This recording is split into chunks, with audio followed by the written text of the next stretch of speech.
So how many of you are grandparents? How many of you at least had kids of your own? So this will hopefully give you a little reminder. We have 4 grandkids. 2 of them live nearby that we get to see usually once a week.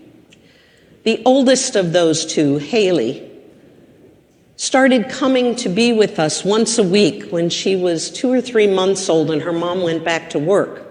They didn't want her to be in daycare 5 days a week. So we took a day to watch her, and our daughter-in-law's parents took a day to watch her. So we were still working at the time. Haley would come. We'd take her in her car seat into the office where at the church we were working at, and she would sit there and she'd coo and awed everybody and all of those wonderful things that babies do. And we've watched her grow. She's now in kindergarten. When she was little, she wasn't the biggest talker. She didn't seem to want to talk right away. So it took her a while to warm up to saying a lot to us. She was glad to see us. She'd hug us and throw her arms around us. And with all of my grandchildren, even popped completely. You can't move when you're preaching. And I move. All right. I give up. Where was I? Don't you hate that? With all of my grandchildren, as well as our 2 sons, whenever I hug them, I say, I love you. I want them to always know that, no matter what happens. So Haley would come and she'd throw her arms around us and I'd say, I love you, Haley. And she would just smile and go on playing and whatever else it might be. One day she was getting to be about 3. And while most of her speech was pretty good, she couldn't say L's. They all come out like Y's. The color that's nice and bright in the summer, like the sun, she would call yellow. Okay? That's harder for me to say than yellow, but that's how she would say it. So anyway, she runs up and I give her a big hug and I love you, Haley. And she stops and she looks up with me with this big grin on her face and she says, I love you, Grandma. My heart melted. I was a puddle. The tears were rolling down my face. It touched me so deeply that this child, who didn't say a whole lot, finally said she loved me. And I thought about it, and as each of my grandchildren have done that over time, as well as our boys, I can't help but think that those are 3 of the most important words that you and I will ever hear from someone, whether it's a spouse, a partner, our children, our grandchildren, our parents, our grandparents, our best friends, whomever it might be. When someone says, I love you, I love you too. When someone says, I love you, it makes our hearts beat a little faster. It brings us joy. It's a delight. We think of love as only being romantic love. But I want to share something with you. These 2 pieces of paper, very old, they'll be 46 years old in August. When we got married, the Green Book, you remember the LBW, the Green Book? Okay. The Green Book hadn't come out yet. They were working on it, and so they were sending out services to congregations to try. And there was a marriage one that they sent to congregations to give a try. So we pretty much have that in this bulletin because it wasn't in publication for anybody.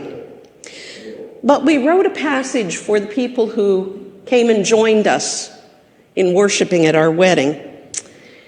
And it says a few things, and it reminds people that they aren't there to honor us, but rather to give praise to God.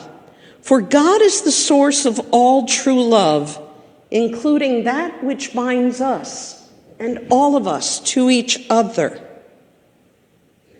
It's a marvelous act where God is about to perform a conversion of the love that we have for each other into the holy estate of marriage. And I kept thinking about that while I was thinking about this passage on love. How important that is in each of our lives. That without love, we begin to shrink and dwindle, and we become lost, maybe angry, empty. We all need love in our lives. It's what makes us whole and complete. But what we've missed is that we don't conjure that up. You don't just decide one day, I'm going to love you. That's it. Love is a gift from God. We can't love without drawing on that which is within us, a gift from God. And to love others is the greatest gift of all.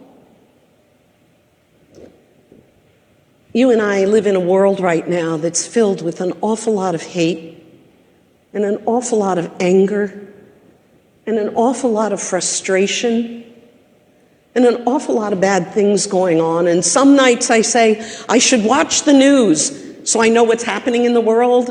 And then I watch it and I say, I'm not watching the news tomorrow because it's so depressing. And I think, how have we become this hateful, this hurtful to one another, this angry about everything, that our first thoughts are to maim, to hurt, to kill, to shoot, to do unspeakable things to one another? How did we get there? And I keep hearkening back to this passage.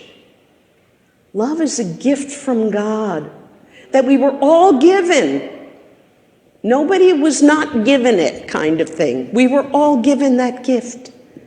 And to be able to love others, not only is a gift to them, but it's actually a gift to us.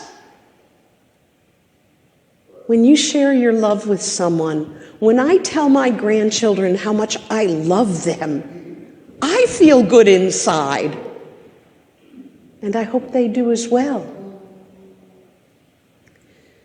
I think for me, as I thought about this passage over and over again, that I've come to the conclusion, if we want this to be a better world to live in, we all, every one of us, have to stop hating and finding fault with others and being negative about who others are, where they come from, what language they speak, what they believe, how they dress. It doesn't matter. Each one of us, no matter where they live in this world, is a child of God. No one more than anyone else. All of us filled with that same love, if we choose to live it.